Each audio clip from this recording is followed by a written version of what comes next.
মায়ের দোয়া লগে মুমিন মায়ের দোয়া লও মায়ের দোয়া লগে মুমিন মায়ের দোয়া লও বিপদে পড়বে না তুমি যখন যেথায় যাও সুবহানাল্লাহ মায়ের দোয়া থাকলে বিপদ হ্যাঁ কবি সেই কথাই বলছেন মায়ের দোয়ার কি পাওয়ার বিপদে পড়বে না তুমি যখন যেথায় যাও মায়ের দোয়া লগে মুমিন মায়ের দোয়া লও মায়ের দোয়া লগে মুমিন মায়ের দোয়া লও একটি গ্লাস পানির ফলে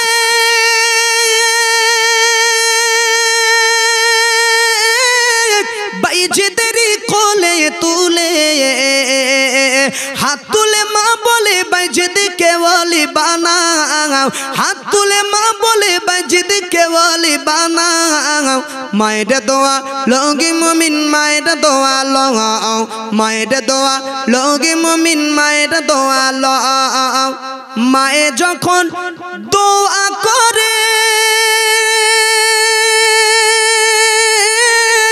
চলে যায় ওই আরশ পরে জোরে বলবেন না মায়ে যখন দোয়া করে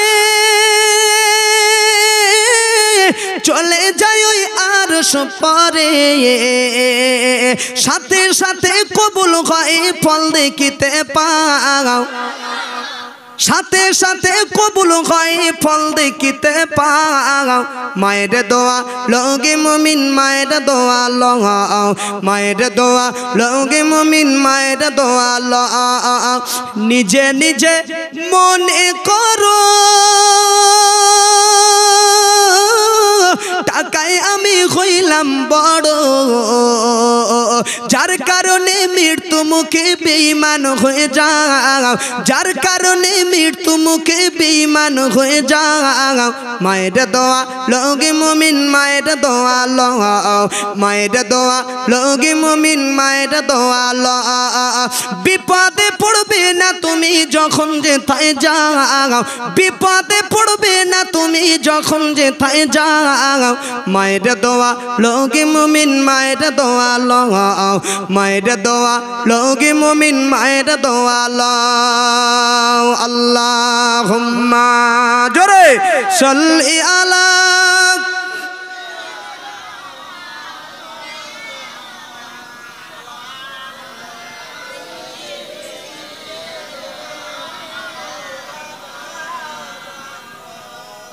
আপনাদের কষ্ট হচ্ছে না তো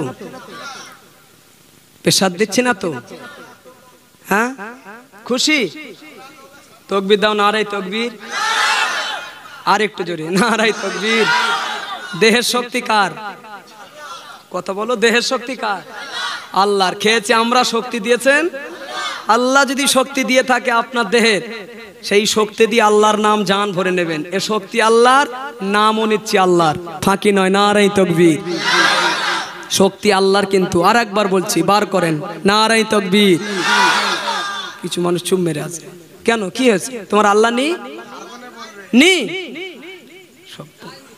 কবি বলেছেন সোনার চাইতে সময়ের দাম অনেক বেশি এটা কবির ভাষা ঠিক না এই যে এক সেকেন্ড হলেও জীবন থেকে বেকার সময়টা চলে যাচ্ছে একজন বলছে আর একজন দেখছে কেন তুমি বলতে পারছো না বলতে পারছো না আরে এই সময়টার আফসোস করতে হবে মরণ পর্যন্ত এক সেকেন্ড হলেও আপনার জীবনে আর ফিরে পাবেন আফসোস করতে হবে কিন্তু এই সময়ের জন্য বেঁচে থাকবো যতক্ষণ সময় নষ্ট করব না আল্লাহর নাম নিয়ে বাঁচবো নারায়ে তাকবীর আল্লাহু আকবার আর একটু জোরে নারায়ে তাকবীর আল্লাহু আকবার অরিজিনাল আওয়াজ দিলে গলায় কাশি আসবে খুঁত করে আওয়াজ আসবে ইনশাআল্লাহ যদি আসে আমি অধম কথা দিচ্ছি চায়ের ব্যবস্থা যদি থাকে আমি গাঁটির টাকা খরচ করে আমি সবাইকে চা খাইয়ে দেব যদি চা থেকে থাকে কই দেন নারায়ে তাকবীর আল্লাহু আকবার মাইকে দিলে বোঝা যায় কি আচ্ছা মাইকটা বন্ধ থাকে দেখে আওয়াজটা দেখা যাক নারায়ে তাকবীর আমি চা খাওয়াবো বলেছি ওয়াদা করলাম যবে কাশতে হবে ফ্রি নয় এমনি কাশবেন তারপরে নারায়ে তাকবীর আর একবার অফার দিচ্ছি নারায়ে তাকবীর আল্লাহু আকবার মানে আল্লাহ ছোট আল্লাহ কি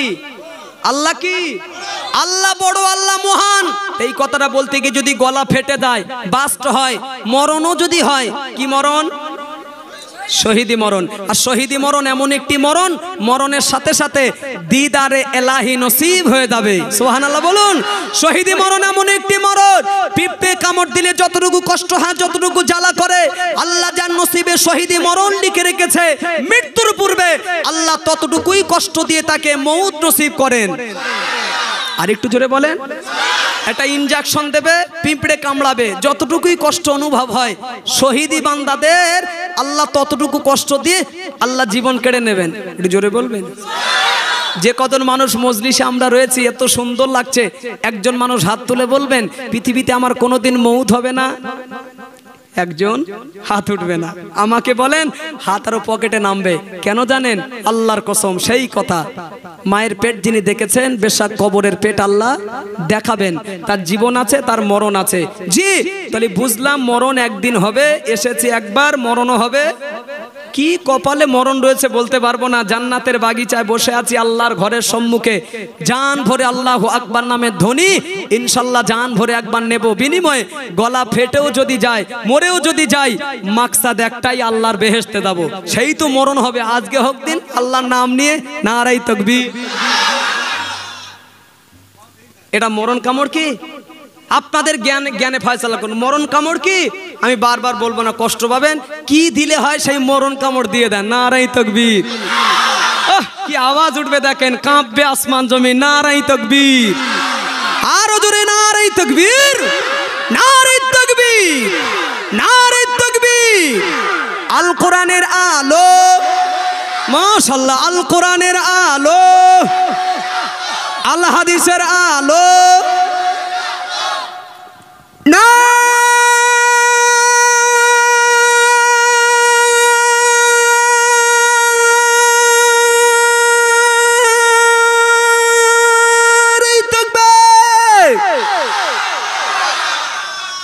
আল্লাহ কবুল করেন, বলুন আমিন। জোরে বলুন আমিন। শয়তানও কাটলো, চাঙ্গা হলাম, আল্লাহ খুশি হলো। এই তো, কষ্ট পেলেন, রাগ করলেন, অন্তর ভরা দোয়া রাখি। কঠিন কঠিন রোগ আল্লাহ যার দেহেতে দিয়েছেন, আল্লাহর নাম মোহাব্বতে মন ভরে যে নিয়েছেন, আল্লাহ যেন আল্লাহর নাম মোহাব্বতে নেওয়ার খাতিরে কঠিন কঠিন রোগ থেকে আমাদের সকলকেই যেন আল্লাহ বিরত রাখেন, সুস্থ রাখেন। বলুন আল্লাহুম্মা আমিন, বলুন আল্লাহুম্মা আমিন। তাহলে আমি একটা পয়েন্টের উপরে ওয়াজ করতে করতে আপাতত এই পর্যন্ত 2 পয়েন্ট। আর কিছুক্ষণ রাসূল বলেছেন, মসজিদ মাদ্রাসার সম্পদ যখন ব্যক্তিগত আত্মসাৎ করা হবে, তৎসহ গরিব মানুষদের, আসমান থেকে গজব। আমি তো দেখলাম আপনাদের মসজিদে আলহামদুলিল্লাহ পাথর বিছানো আছে, মোজাক পাথর, মোজাক করা মসজিদ, পাথর বিছানো মসজিদ, এসি মসজিদ। কথাটা কিন্তু ভুল ব্যাখ্যা নেবেন, আর একবার বলে নিচ্ছি। এক জায়গায় সেম কথাটা বলে মারাত্মক অশান্তি হয়েছে, কিন্তু তবে বোঝার ভুলের জন্য আর একবার বুঝে নেন, তারপরে অশান্তি করবেন। মোজাক করা মসজিদ, পাথর বিছানো মসজিদ, এসি মসজিদ। আর ওই মসজিদের পাশে একটা চাচার বাড়ি, আর ও চাচার দাওয়াত ছিল একটা খানা বাড়ি, পরের মাল তো। চাচা এমন ভদ্দুম খাওয়ান খেয়েছে, খেয়ে হেঁটে আর বাড়ি আসতে পারেনি। মসজিদের পাশ দিয়ে যাচ্ছিল, যাওয়ার পথে দেখে মসজিদের গেট খোলা, চট করে বাইরে জুতোটা রেখে ভিতরে গিয়ে জামা গেঞ্জি খুলে পাকা সুইচটা মেরে, প্রচন্ড গরম, চাচা জামা গেঞ্জি খুলে মসজিদের বারান্দায় শুয়ে পরের মাল গলা গলা খেয়ে এসে আড়গোড় খাচ্ছে, আরাম করতেছে, ফ্যানটা ছেড়ে দিয়ে। কিন্তু ও চাচা, ইলেকট্রিক বিলটা কে দেবে? হ্যাঁ, শোনো, এ কাজী যদি আমি হয়ে থাকি অপরাধী, কিন্তু আমি ব্যক্তিগত কাউকে টার্গেট করে বক্তব্য দিইনি, কোনোদিন দেব না। জি, এটা কার জিনিস? আল্লাহ তো ঘর বটেই, তবে জনগণের জিনিস।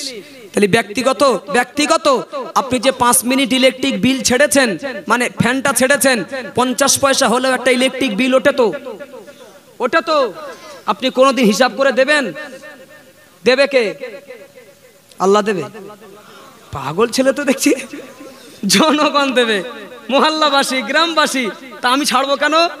এটাই তো আমাদের মাথায় চিন্তা থাকবে, এটা জনগণের জিনিস, ভুল বোঝেন না।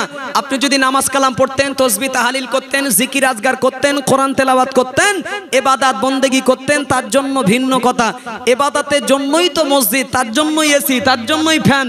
ব্যক্তিগত কেউ যদি আত্মসাৎ করি, 5 মিনিট ফ্যানের বাতাস খাই, ইলেকট্রিক বিল আমরা কেউ দেই না, রাসূল বলেছেন যে পিরিয়ডে ব্যক্তিগত মসজিদের সম্পদ আত্মসাৎ করা হবে, আল্লাহর আসমান থেকে গজব আসবে। ভাই ভুল যেন বোঝেন না। আপনারা দাদা হুজুরকে মানেন কি? মানেন?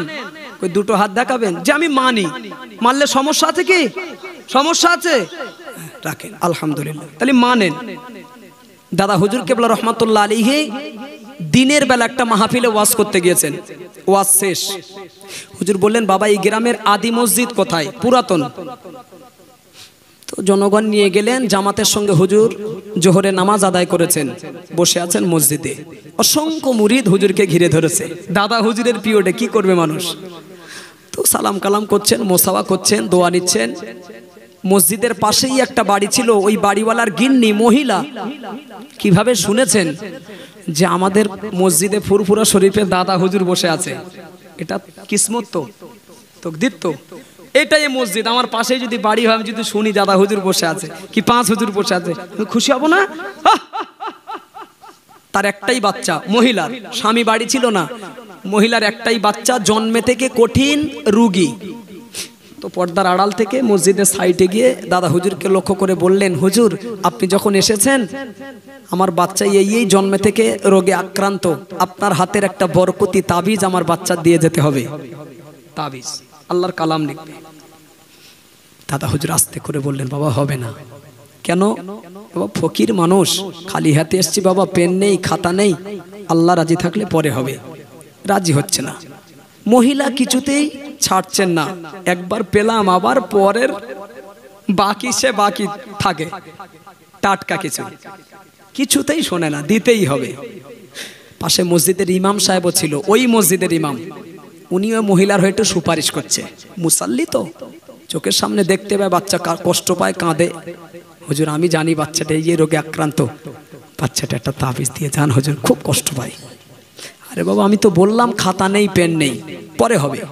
কিছুতেই মহিলাও শোনে না, ইমাম সাহেবও শোনে না, দাদা হুজুর রাজি না। ইমাম সাহেব বুঝেছেন যে দাদা হুজুর রাজি হচ্ছে না, এই জন্য খাতা পেন নেই বলে খালি হাতে এসছে, এই হিসাবে। তো উনি মেম্বারের দিকে তাকিয়ে, মসজিদের ভিতরেই বসেছিল কিন্তু দাদা হুজুর, ইমাম সাহেব পিছনের দিকে তাকিয়ে দেখে মেম্বারে একটা খাতার পৃষ্ঠার একটা পেন পড়ে আছে। এনে হুজুরের সম্মুখে দিয়ে বললেন, এই খাতার এই পেন, আর সমস্যা আছে? হ্যাঁ না কত বলে না সমস্যা, সেটা তো সমাধান সামনে হাজির। দাদা হুজুর কেবল আস্তে করে জিজ্ঞাসা করলেন, বাবা ইমাম সাহেব তুমি এই খাতার পৃষ্ঠার পেনটা কোথায় পেলে? একবার সুবহানাল্লাহ বলবেন, জোরে বলবেন। এমনি আল্লাহর ওয়ালি, হ্যাঁ? এই ধরনের ব্যক্তিদের মানতে সমস্যা। শুধু খাতা পেন দেখে হুজুর কেবলা বললেন, তুমি এই খাতা পেনটা পেলে কোথায়? ইমাম সাহেব বললেন, হুজুর মসজিদের সম্পদ জনগণের টাকায় কেনা, মেম্বারে ছিল তাই দিয়েছি। তুমি জনগণের টাকায় খাতা পেন কেনা, তাই আমাকে তাবিজ করতে দিলে? ইস, কত সূক্ষ্ম ব্যাপার দেখুন, কত পরহেজগারিতা, কত তাকওয়া অন্তরে। ইমাম সাহেব বললেন, হুজুর আপনি তো আল্লাহর কালাম লিখবেন, সমস্যা কি? একটা তাবিজ দেন। আল্লাহর ওলি মুসাদ্দিদে জামান আলা হযরত দাদা হুজুর কিবলা রাহমাতুল্লাহ আলাইহি ওই সময়ে মসজিদের ইমাম সাহেবকে লক্ষ্য করে বলেছিলেন, বাবা ও বাবা মসজিদের ইমাম সাহেব, তুমি কি আল্লাহ পাকের কোরআন শরীফের আয়াতে কারিমাটা কি পড়ো নাই? তোমার কি জানা নাই? মহান আল্লাহ বললেন, ফামাই ইয়ামাল মিসকালা দাররাতিন খায়রান ইয়ারা ওয়া মান ইয়ামাল মিসকালা দাররাতিন শাররান ইয়ারা। ও বাবা ইমাম সাহেব, মহান আল্লাহ বলেছেন, পৃথিবীতে কেউ যদি যাররা পরিমাণ কোনো ভালো কাজ করে দেয়, আল্লাহ কিয়ামতের দিন আল্লাহ তাআলা তার বদলা দিবি। আবার যদি দুনিয়ার জমিনে যারা পরিমাণ কেউ যদি অসৎ কাজ করে দেয় আল্লাহ আখিরাতেও তার প্রতিদান দেবে। ও বাবা ইমাম সাহেব, জনসাধারণের পয়সায় মসজিদের খাতা কেনা, জনসাধারণের পয়সায় মসজিদের পেন কলমটি কেনা, আমি আবু বকর ব্যক্তিগত মসজিদের খাতার পৃষ্ঠা নেব না। তুমি ফ্যান ছেড়েছো, আমার কোনো দুশ্মনী নেই, ইলেকট্রিক বিলটা হিসাব করে দিয়ে দেবে। এটা জনগণের জিনিস, ব্যক্তিগত তোমার সম্পদ নয়, তোমার বাপেরও নয়, মোহাল্লাবাসীর সবার অধিকার। তাহলে একান্তই যদি কষ্ট হয় পরের মাল খেয়ে এসে, তা বাড়ি আরাম করো, মসজিদে ঢুকছো কেন? আপনার মেজো হুজুরকে মানেন, বাহ রাখেন, কষ্ট পাচ্ছেন নাকি? আরে যাদের জীবনী শুনলে, যাদের দুটো কথা শুনলে অন্তর নরম হবে, আমলের জিন্দেগি তৈরি হবে, এমন কথা শোনা লাভ নয়। কোন মেজো হুজুর? জেমেলা খুদুর কিবলা রহমাতুল্লাহ আলাইহি সম্পর্কে খুদ দাদা খুদুর কিবলা বলে গিয়েছেন, বসিরহাটের বড় মাওলানা আল্লামা রুহুল আমিন সাহেব রহমাতুল্লাহ আলাইহি, বসিরহাটের বড় মাওলানা আল্লামা রুহুল আমিন সাহেব রহমাতুল্লাহ আলাইহি, উনি হলেন ইলমের দরিয়া, ইলমের সাগর, উনি হলেন ইলমের দরিয়া, ইলমের সাগর। ওই দরিয়ার ওই সাগরের জায়গা যখন আমার মেজ সন্তান আবু জাফর, আল্লাহ কি ইলম দিয়েছিলেন, ইলমের দরিয়া, ইলমের সাগর বলা হয়েছে।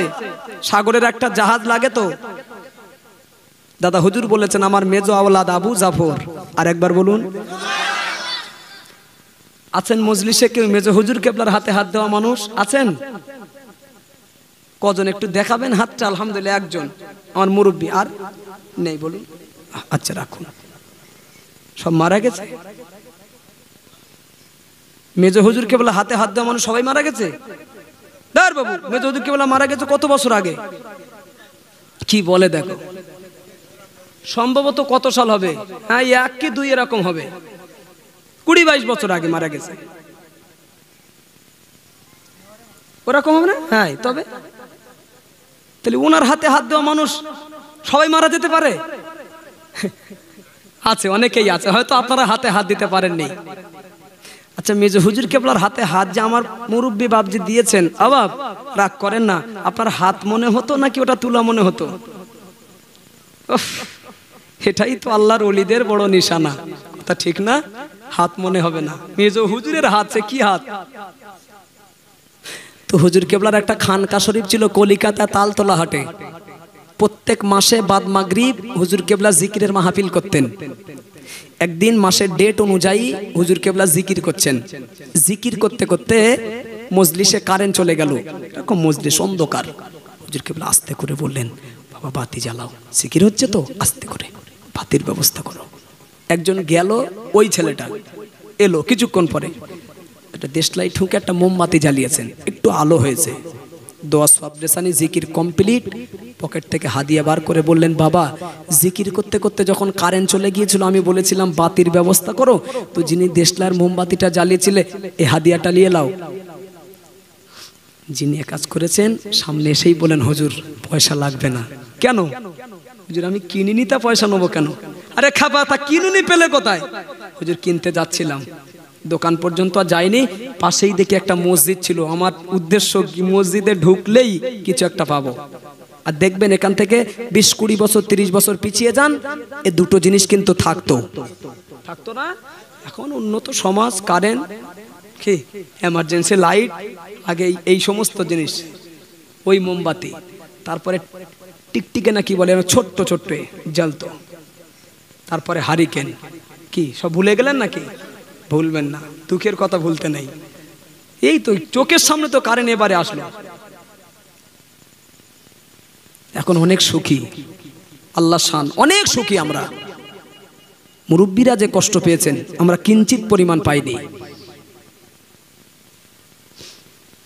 তো হুজুর কিবলা বললেন, তা তুমি ছেলেটা বলছে হুজুর মসজিদের ভিতরে গিয়ে দেখি মেম্বারে দেশলার মোমবাতিটা পড়ে আছে, আমি কিনিনি তাই এনে মজলিসে জ্বালিয়েছি, পয়সা লাগবে না।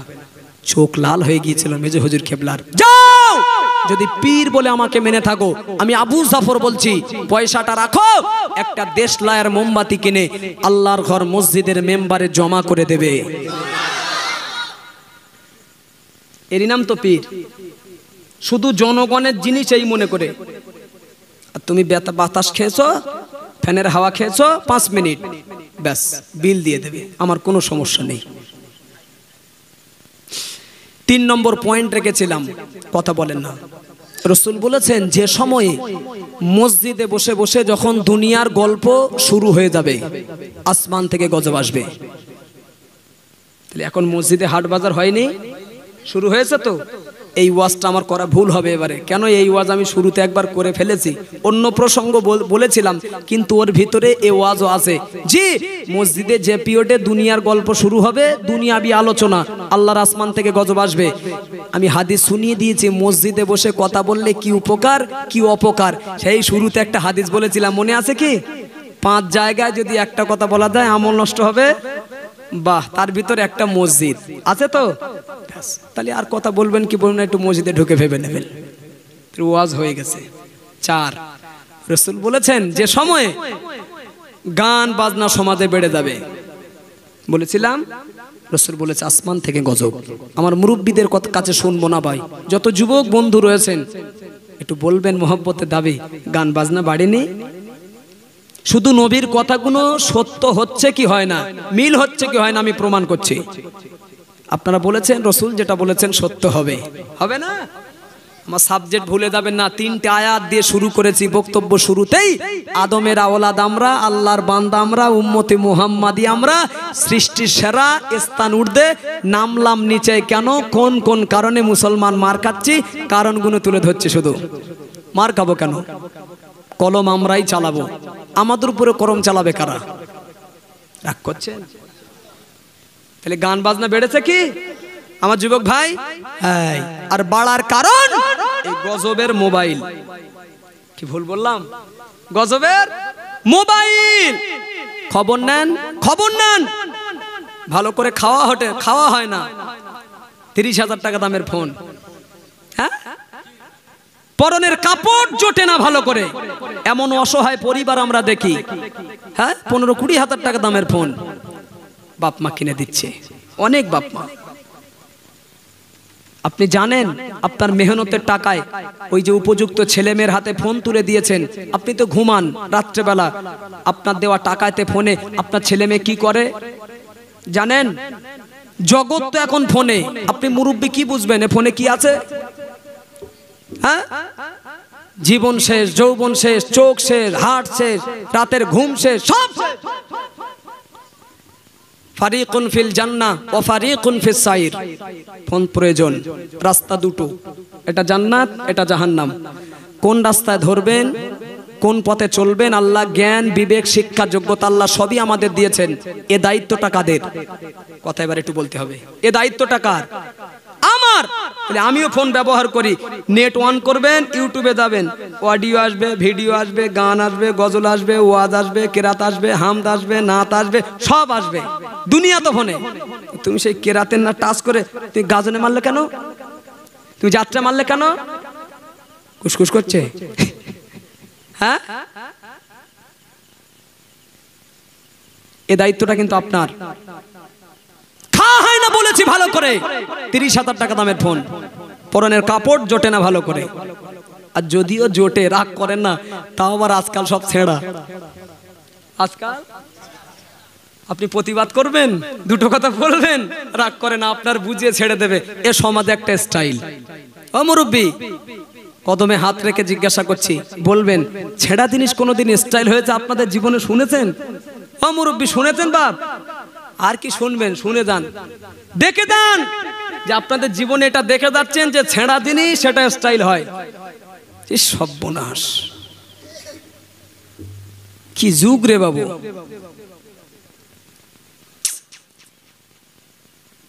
অজনে যুবকেরা ও আমার মুরব্বী বাবাজিরা মায়েরা বোনেরা, এইবারে বিদায় লগ্নে আমি শেষ একটি ওয়াজ করে যাচ্ছি। ও যুবক বন্ধু, এই ওয়াজটা কিন্তু তোমাদের উদ্দেশ্যে করে যাচ্ছি। আল্লাহ নবী বলেছেন, গান করে নামাজ রোজা হজ যাকাত ইবাদত বন্দেগী কিছুই কবুল হবে না।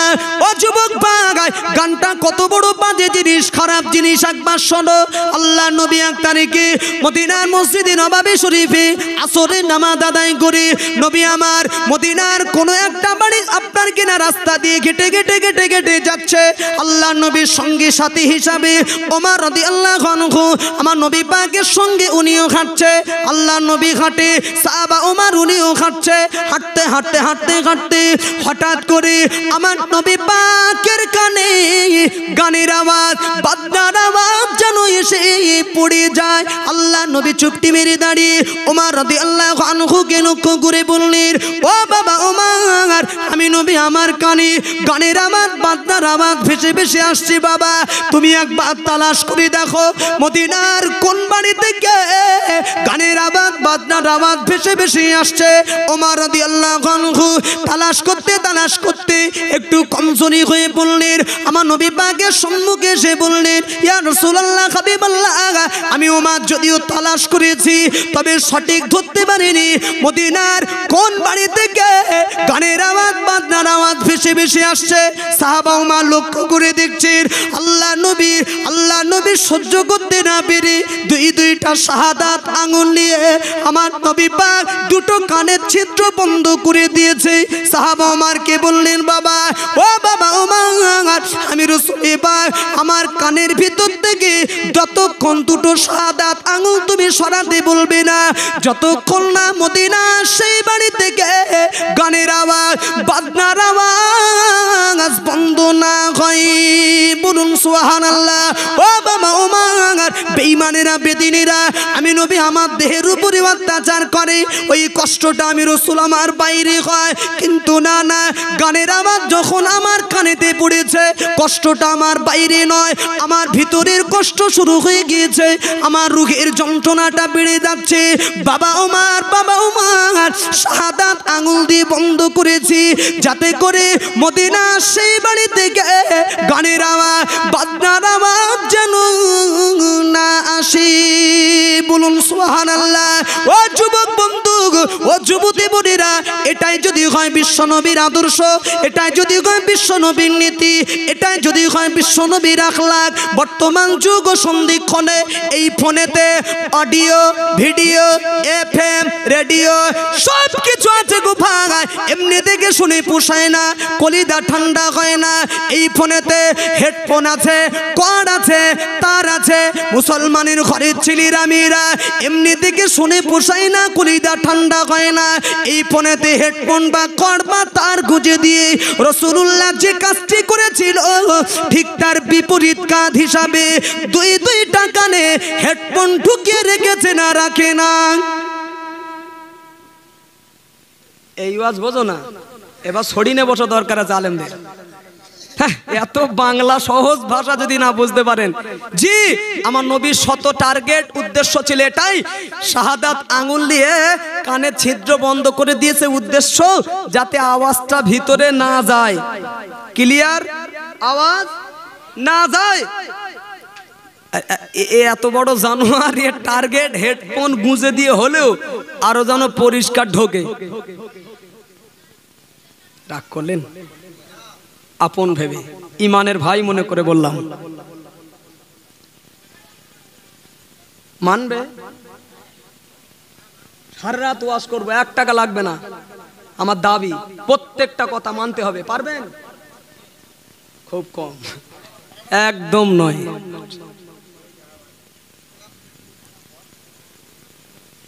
আমি বলেছি টাকা লাগবে না, আমরা খুব গরিব নই ইনশাল্লাহ, খুব গরিব পরিবারের ছেলে নই যে টাকা না দিলে হবে না। জি, চলবে, আল্লাহ চালাবে। আমার কথাগুলো মানবেন কি?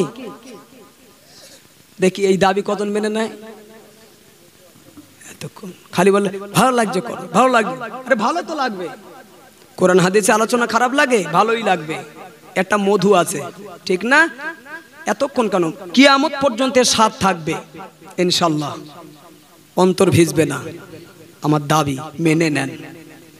যুবক ভাই তওবা করতে পারবেন? জীবনে হেডফোন কানে ঢোকাবো না। আরে যদি ঢোকান, রসুলের দুশ্মনের কাজ এটা। রসুল উদ্দেশ্য ছিদ্র বন্ধ করে দিয়েছে, আর তোমার উদ্দেশ্য আরো যেন ঢোকে। তুমি নবীর উম্মাত না দুশ্মন, তুমি ভাববে, আমি ওয়াজ করব না। 5 রসুল বলেছেন যে পিরিয়ডে ধনী ব্যক্তিরা যখন যাকাত দেওয়াটাকে নিজেদের জন্য জুলুম মনে করবে, অত্যাচার মনে হবে, যখন যেটা আমার উপর বোঝা হচ্ছে, আসমান থেকে গজব আসবে। আচ্ছা এই যুগে সব ধনী যাকাত দেয় কি? হ্যাঁ, আরো খায় বলো? এই সত্যটাই বার হয়েছে, তবে দেয়, অনেকেই দেয় আলহামদুলিল্লাহ। অধিকাংশ ধনী কিন্তু যাকাত দেয় না। আর সবাই যদি যাকাত ফিতরা দিত, সমাজে কেউ গরিব থাকতো না। আর এই জন্য তো শরীয়তের হুকুম যাকাতের, যাদের আল্লাহ দিয়েছে এক মুষ্টনে ছুড়ে দেবে, ও ঠেলে উঠবে, ঠিক কি না? কেউ যেন গরিব না থাকে, এই উদ্দেশ্যে যাকাতের হুকুম। একটা মশলা বলবেন, আপনি ধনী মানুষ, আমি গরিব মানুষ, আপনি যাকাত দেবেন, আমি যাকাতের মাল নেবো। মশলায় কি আছে? আমি গরিব আপনার কাছে গিয়ে নিয়ে আসবো, না আপনি ধনী আমার কাছে এসে দিয়ে যাবেন? ঠিক তো? হ্যাঁ, ধনী বয়ে গরিবের কাছে দিয়ে আসবে, এই তো দরকার না। শরীয়তের হুকুম এটা, দিয়ে আসার হুকুম। এই আমল, এই কথা অনুযায়ী এলাকায় আমল হয় তো? কে যায়? কে যায়? এই হাতের থেকে এই হাত আল্লাহর কাছে অনেক দামি। এটা কোন হাত? ডান হাত বলবেন না কিন্তু, এটা কোন হাত? হ্যাঁ, সে বলে ডান হাত। আমি তো বলেই নি যেটা ডান হাত বলবেন, এটা কোন হাত? নেওয়ার হাত। ঠিক বলেছেন, দাম নেই। আল্লাহ দুটো জিনিসের প্রতি আল্লাহ খুব অপছন্দ করেন, আল্লাহ লানত। 1 নম্বর তালাক। কি বললাম? কোন বান্দা যখন তার স্ত্রীকে তালাক দেয়, জি আল্লাহ তালাক শব্দটার প্রতি আল্লাহ লানত রয়েছে, আল্লাহ অপছন্দ করেন। এমনও বলা হয়েছে, বান্দা যখন তালাক শব্দ ব্যবহার করে তার স্ত্রীর উপরে, আল্লাহর আরশের পায়াগুলো নড়ে, আল্লাহ পছন্দ করে না। 2 ভিক্ষা বৃদ্ধি, চাওয়া, আল্লাহ মোটেও সহ্য করে না। তাহলে এই হাতের থেকে এই হাত দামি। নিতে শিখবেন না, দিতে শিখবেন। খেতে শিখবেন না, মানুষকে খাওয়াতে শিখবেন। পড়তে শিখবেন না, মানুষকে পড়াতে শিখবেন। এটাই নবীর আদর্শ, ঠিক না? তাহলে ছিল একরকম মশলা, ধনী যারা বয়ে গরিবের কাছে দিয়ে আসবে, কিন্তু এখন সম্পূর্ণ আমরা নিজের থেকেই কায়দা মেরে মশলা পাল্টেছি। গরিব যারা, তাদের ছুটতে হয় ধনীর কাছে। এই তো সমাজের হালাত। মার কেন খাচ্ছি? 5টা পয়েন্ট আপাতত বলতে বলতে রাগ করেন না, ক্ষমা চেয়ে নিয়েই বলছি, আমার হায়াত শেষ। উঠেছি হয়তো 26, 10টা, 8টায় টাইম ছিল, 8টায় হয়তো 26 মিনিট লেটেই তুলেছেন। এক্সট্রা টাইম আমি ধরে দিয়েছি, দেখুন 10টা 31, 4-5 মিনিট বাড়িয়েছি, কিন্তু কম ওয়াজ করিনি। আমার জবান ছিল 8টা 10টা, আর এক জায়গায় জবান দেওয়া রয়েছে, যাবো সেই ফলতা ডায়মন্ড হারবার 12টা টাইম। এরপরেও যদি আবদার করেন, জীবন বাজি রাখতে হয় রাস্তায়। আমার যতটুকু জবান মোহাব্বতের খাতিরে আমি লেটে তুলেছি, বলতে লাগেনি, আমার সময় ওভার করে দিয়েই তারপরে কথাটা বলেছি। আল্লাহ যদি কিসমত রাখে, আমি কদমে হাত রেখেছি, ক্ষমা করে দেন। আলোচনার বাইরে গেলে এবারে আমরা মুসিবতে পড়ব। আধা ঘন্টা লেট মানে অনেক লেট আমাদের জন্য। দোয়া করেন আমার পরবর্তী বক্তা, প্রখ্যাত বাংলার একজন ওয়াইজেন, ইনশাল্লাহ তিনি এসেছেন, জনাব হযরত মাওলানা আফতাবউদ্দিন সাহেব, তাই তো? আলহামদুলিল্লাহ, খুবই পরিচিত মানুষ এলাকায়, হয়তো এলাকায় বাড়ি মেরিগঞ্জে, কিন্তু বাংলার বিভিন্ন প্রান্তে আল্লাহ তাকেও দিনের খেদমত করিয়ে নিচ্ছেন। দেখি তো বহু জায়গায় ভাই থাকেন।